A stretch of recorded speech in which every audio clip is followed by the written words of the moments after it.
Jeni djegur nga dielli, kjo recetë do t'ju sjellë shpëtim. Duhet i dini të gjitha këto truqe për zgjidhjen e problemit i cili mund t'ju sjellë magji verore, nëse dëshironi që të mos ju dëmtoj pushimi veror.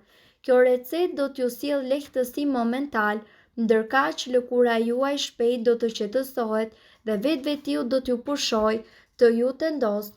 Për zgjedhjen për djegjen nga dielli ju nevojitet një filxhan qumësht, një kup akulli, një peshqir i pastër pambuku dhe një enë.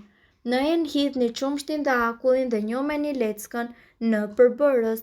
Shtrydheni leckën dhe vendoseni në zonat ku ju ka djegur dielli. Vini këto fasha derisa ta vëreni lehtësimin e dhimbjeve. Pastaj lëkurën mund ta lyeni me locionin hidratant apo me krem. Kjo recetë është e suksesshme sepse albuminat nga qumshti i ndihmojnë lëkurës të rigjenerohet, ndërsa akulli ofron lehtësim dhe ftohje të lëkurës.